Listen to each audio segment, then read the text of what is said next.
Well, I promise I'll make more videos on this little Pontiac Le Mans and the minivan sometime soon. But today, I'm going to show you guys something better. Random dead bird? Okay, first of all, I'd like to apologize for the way my voice sounds. I got a sinus infection and I feel like crap. But I'm going stir crazy sitting indoors, so I decided I'd make a video. Anyway, I said it was going to be better than the cars. Well, here we have a shed. Well, it's not going to be quite that boring. What we actually have is a hidden treasure that's been locked away in this shed for over 20 years. And it's really cool.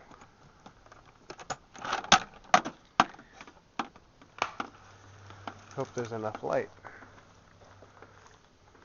Ta-da! This is a 1980 Honda Hawk. It's a 400 twin.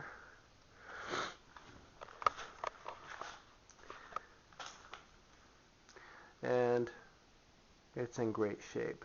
Got a windshield on it. Sorry, the light kind of sucks.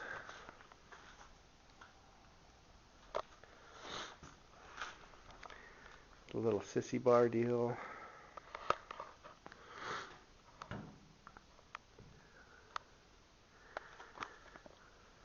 Made in Japan. Anyway, the cool part about it is, since it sat for 20 years, see, the last time it was registered was 1986, it doesn't have a whole lot of miles on it.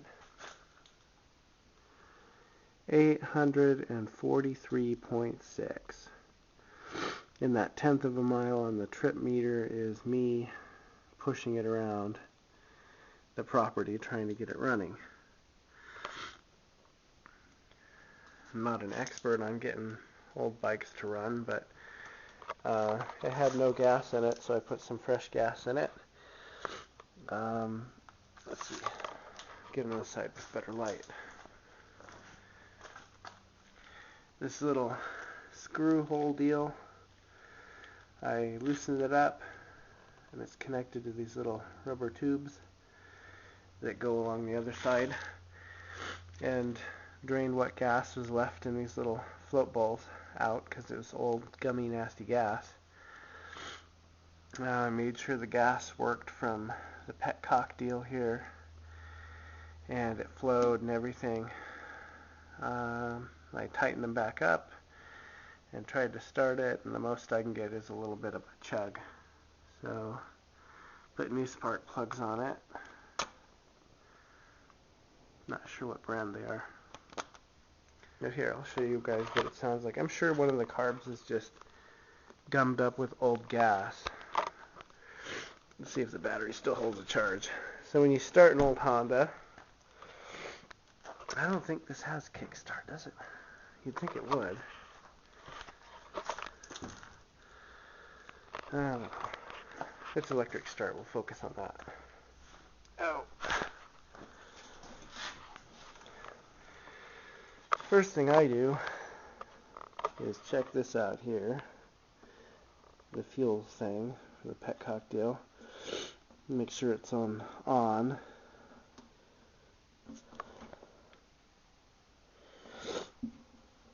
Now it's on.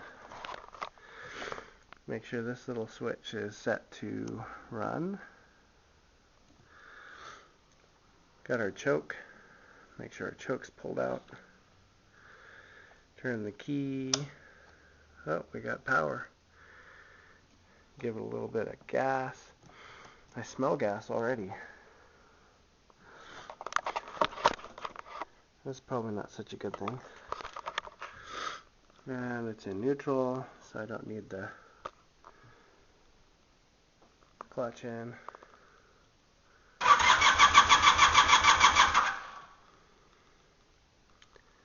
That's all she gives me. I'm not going to try it anymore because I just know it won't start. Anyway, if anybody has any ideas or knows how to clean these little things out, that would be pretty cool. It'd help me out a lot because I'm cheap and I don't want to take it to a mechanic or anything like that. Like I said, it is 1980 with 843 original miles. Now how awesome is that? The only thing I can see wrong with it is it's got some tape on the blinker thing back here, but I don't really know why, because it feels just as sturdy. Maybe when the weather gets better and I feel better, I'll take the tape off and see what's going on.